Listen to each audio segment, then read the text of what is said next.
Okay, well, Barb, we're going to talk about some of the paperwork. Before, just a couple of things that come to mind when we have a seminar on risk management. You know, diversity is probably the first and best approach to managing risk. But if the plan here is that we're going to go to organic production and we're just going to sell our production on the commodities market, I'm guessing that it won't be long before we'll be exactly in the same place we are now with conventional overproduction, prices below the cost of production, and no serious attempt to address externalized costs. And we'll be back at the government tank, you know, drinking out of the government trough just like we've been before. So I think that what that means to us is that it's not enough just to change the production system. We got to change the way we value add and market what it is we're growing. 85% of the profit in the food system is in value adding and marketing. So when we talk about organic production systems and local food systems, we're talking about changing both of those things, the way we produce and the way we move this product from the farm through the value adding process and to the end consumer. Harold's Mill, what you're going to see today, that's exactly what we're talking about when we talk about ways to capture that middle. So this is two things, right? It's about how we produce, and it's about what we do with what we produce. Okay.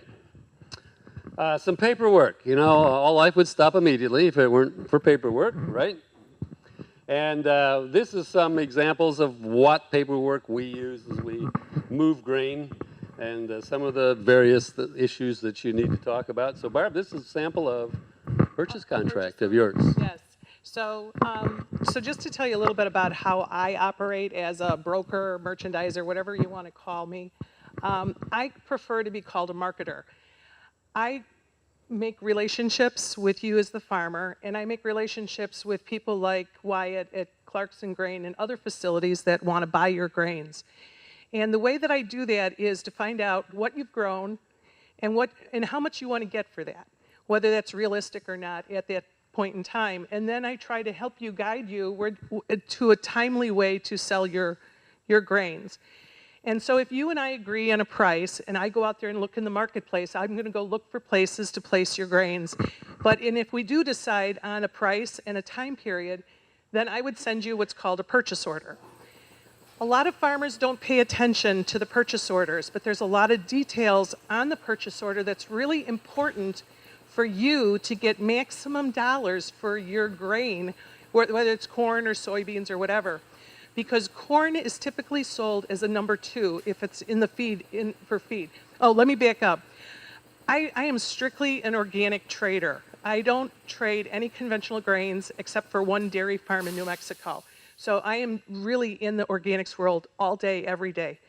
And I try and stay in the feed market. And I know a lot of you try and grow for food, but for me, food is just another kind of leap where there's so much risk involved in getting it rejected. I was moving peas yesterday, and the peas were coming out of the far northwest, and they were going to Virginia, and they got to Virginia, and they're full of thistle. Well, you know, obviously the customer didn't want peas with thistle in it, so I had to redirect that truck, otherwise they were going to totally reject the load, which costs money for me and for the farmer. I try to make sure that every load that leaves your farm, first of all, if you give me the proper paperwork, I'll pay you in 10 days. And second, I want you to make maximum money. I want to make a little bit of money on it, and I want my customer to be happy because that's future customers and outlets for you. So the first thing that you want to look at on so everything that I do is basically number 2 corn. And if you look up USDA, you know what number 2 corn is. It's between 56 pounds at the top and I think 52 at the bottom. Is it 54 to 56? And we don't like corn to be higher than 15.5 moisture because, you know, as it gets on the truck, there's a tendency for it to heat up. And we always say less than 20 parts per billion in the aflatoxin, but during certain years, I kind of adjust that number because there's very few people that'll take 20 parts per aflatoxin. That's usually a cattle company. organic cattle that'll take up to 20. Typically, I don't want to pick up anything that's got more than 3 parts per billion of aflatoxin because by the time it gets there, it could get worse, or it wasn't properly tested. Oats can be all over the board depending on what your test weight is. So usually I price them based on test weight, and I would fill that in based on what you tell me and what my customer wants. And so then soybeans, number 2, feed grade, maximum 13% moisture, and then usually 1% maximum FM, because most soybeans are going to be made into soybean meal, and most of the meal, the crushers, they don't want anything other than 1% in there. So that means you got to be a little bit more careful when you're either combining or when it's coming out of your bin, because you're going to get docked on this stuff if it gets to the customer and it's over these, or it doesn't match some of these things that are on the contract. So it's a way of protecting you so that we know what you have, and when it gets there, we can support that if we've followed these, if we filled this out on the purchase order and you've signed it and sent it back. The other thing is the time period on this, because I know a lot of you right now, if you still have corn in your bin or you still have something left, you want to get it out of there pretty fast. So I've been buying a lot of corn in August and September, but everybody's calling me and wants it moved today. So try not to wait so long. You know, you have to depend on your broker. And it could have gotten out in June or July after you got everything planted. So any questions on that? Or has anybody had any issues with it in the past? Okay. Next. What do you mean by cool and sweet, Barb? It tells you in the USDA grading system everything that's not supposed to be like. It's not supposed to smell like. Yeah, they don't say what it is, but they do say what it's not. Yes, there it is, folks, from the USDA handbook. It's not sweet if it smells like your boots, if it smells like fermenting insects or a pig pen. It doesn't specify whether that's a pastured pig or a confinement pig. It should not reek of animal hides, decaying animal and vegetable matter, fertilizers, fumigants, insecticides, oil products, skunks, smoke, and strong weed. So be careful what you're smoking when you're working in the grain bin. What would we do without the USDA to guide us, huh? And that's the handbook definition of number 2. You'll find different definitions. You look in different places. The only one that really counts is the one your buyer has, right? That's the person you got to make happy. So.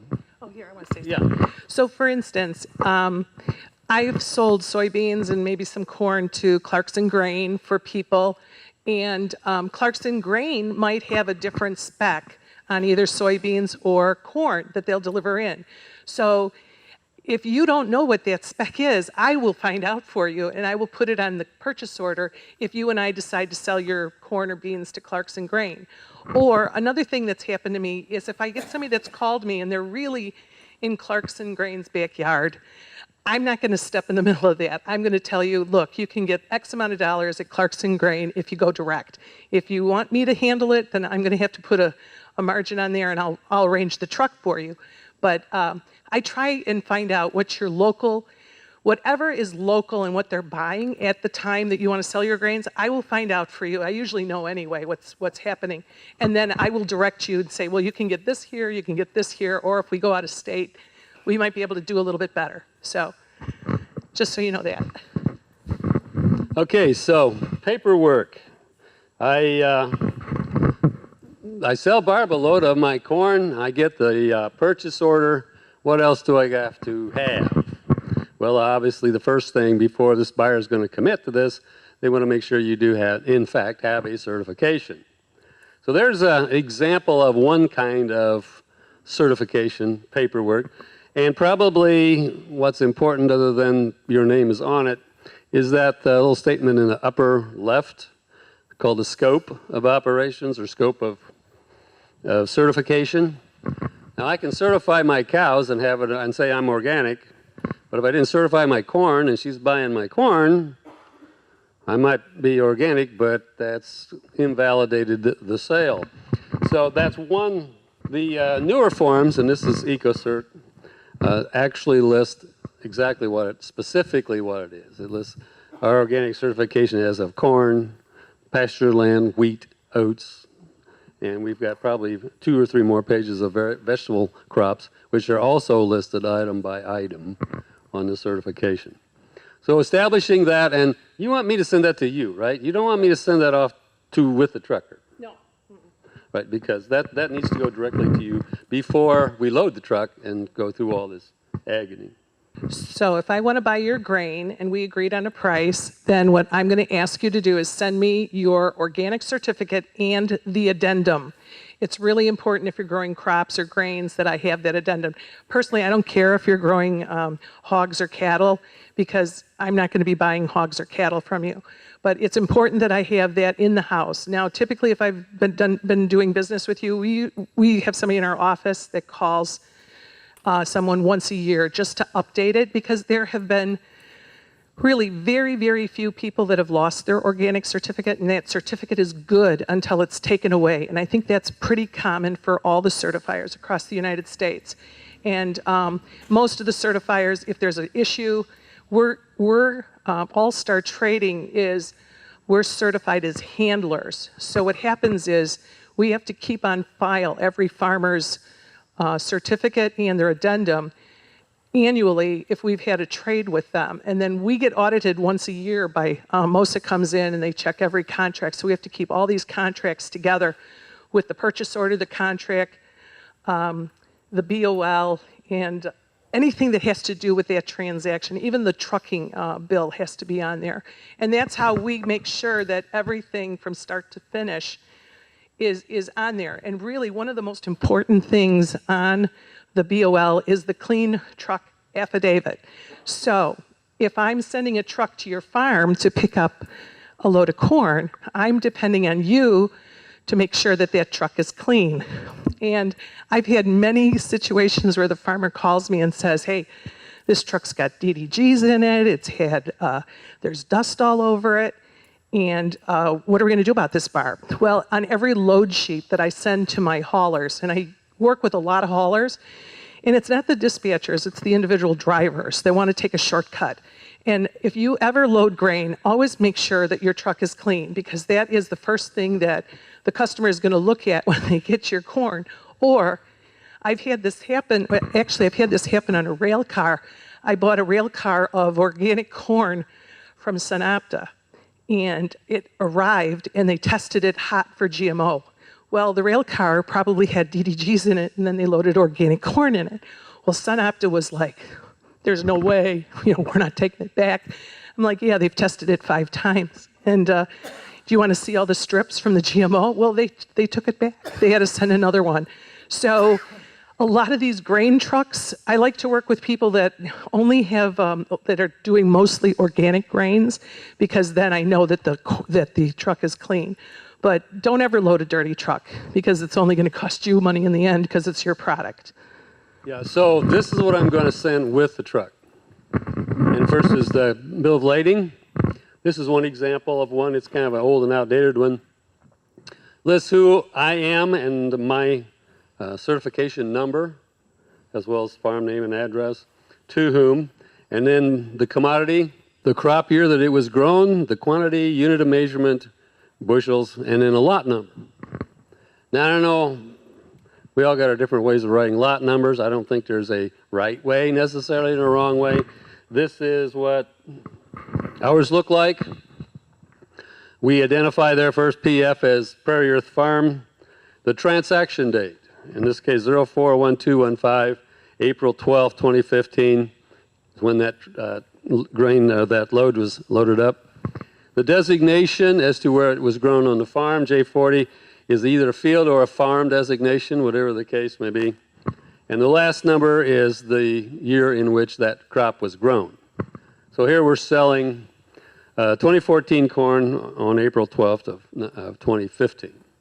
And that tells me what I need to know. Now, if you got your own system, like I said, there's no right or wrong way, just so you can identify the key issues.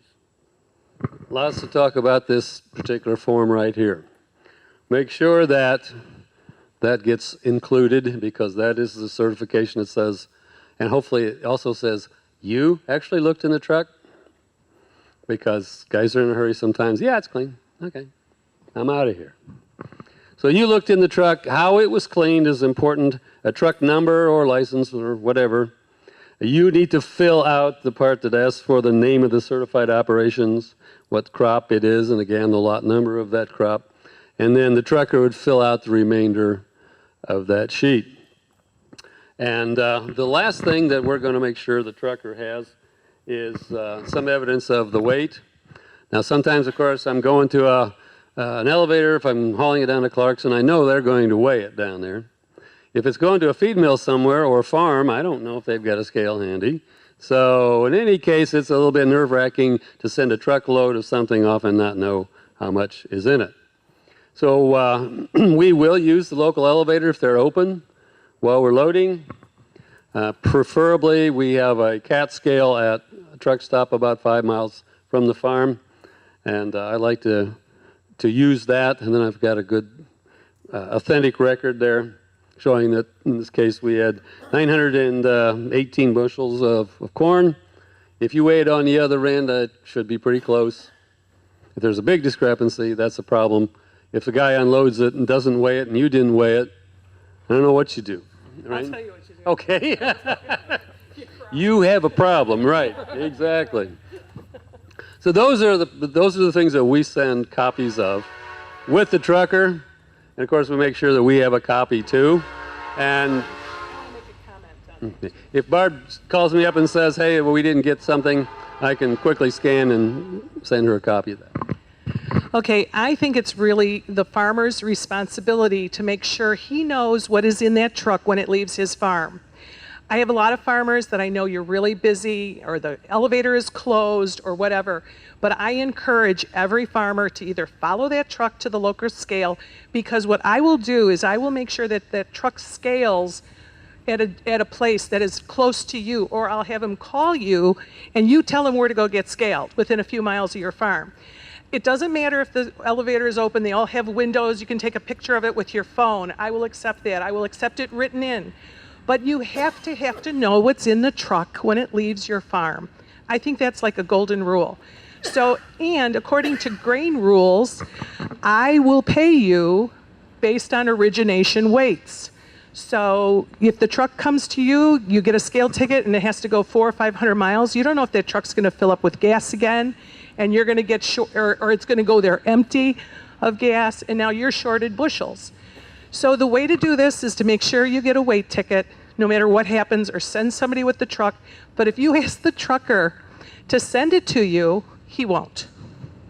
They don't. They don't care. They're on the road. Yeah. They're just going to give you lip service. Believe me, I do trucks every day. I know how they operate. I call them, they're my modern day cowboys, because they just do whatever they want, whenever they want. So I have had it happen where somebody loaded up the truck and they didn't get a scale ticket, and it was going to a farm that didn't have scale. So now here I am. It had only happened to me once. I learned my lesson. So now I'm very, very specific with my truckers and with my farmers. The other reason why you want to know if you're going to sell your corn through me, I'm going to pay you in 10 days if I get that scale ticket. So if you send me or fax me that scale ticket the day that that truck loaded, 10 days later, there's a check on its way to you. So that's really important, I think, to the farmers and for cash flow. And it also covers that where you know you're going to get paid. Like Wyatt said, we have a really good reputation. And I make sure, despite my boss not wanting the money to leave his bank account too quickly.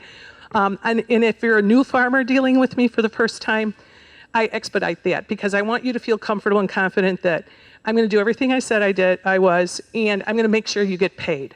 So we pay our farmers before we get paid, because sometimes people don't pay us for 60 days. And, but that's really, really important. And on the BOL, some BOLs will have a spot on it for the clean truck affidavit. I know David's didn't, but there are some that it's in the middle and it's hard to see, but it says CTA, clean truck affidavit. And that's one of the first things when, like Wyatt said, I have a lot of facilities that I sell corn to. If you don't have that paperwork, that corn's not getting into that feed mill unless they have my organic certificate, the clean truck affidavit, and a weight ticket. So, Well, what happens, let's say I got a load of soybeans, and I take a sample as I'm loading that truck, and I take it to the elevator, and they strip test it for GMOs, and it comes back clean. But when it gets to the buyer, he does a strip test, and he finds GMOs in it. Now what do we do? that's okay. That's a little tough, but at the customer, I would have them take more than one sample to a USDA grain place. Like there's one here in Urbana that I know you can go to. But wherever there's another one close to them, I would make sure that we got samples, pretty large samples to test that whole truck. Because, you know, it could have been the beans that were along the wall, there could have been GMO, like, you know, that popped in there. But the GMO testing is getting really, really good. And farmers can buy those little GMO strips from Envirologics for, I think, a 5-pack for $50 or something like that. And if anybody's going to Acres in November, Midwest Labs is in Omaha, and they're going to have a tour of their facility. And last year, they told me they've invested like several $1 million in some GMO equipment. So they're going to have the best GMO testing equipment for larger items, I guess, or big. I'm not exactly sure, but I'll go see it and I'll check it out for you guys. And you know, sometimes when you test has a lot. You take a sample of wheat off the combine and a bad vomitoxin, you get a test on it, then you put that into storage, you blow air through it, you run it through a screen, get the lighter stuff out, you got a different number. So, you know, everybody tries to minimize what you've got, but it's not always particularly easy to do that. Now, what about contamination in the growing process? I mean, it's not just in the trucking part, but it's pretty hard to separate. We've got a field this year that is across the road from a GMO cornfield, 30 feet away. And what we've done here is we staggered the planting date by 3 weeks. And of course, we really didn't know what the maturity date of the other guy's corn was, so we were kind of guessing at that. As it worked out, we started pollinating just exactly when theirs got done, just a day or 2 days difference, even though you're 3 weeks difference in planting date. And we put a 200-foot strip of pure maize corn along the road, which is supposed to not accept the pollen. We'll see. So far, that strategy has worked, but you know, 200 feet is not not enough, but it's better than 30. That was a 30 anyway. But. Questions? Any other questions or comments or thoughts? Barb? Okay. Mallory? Thank you. Thank you.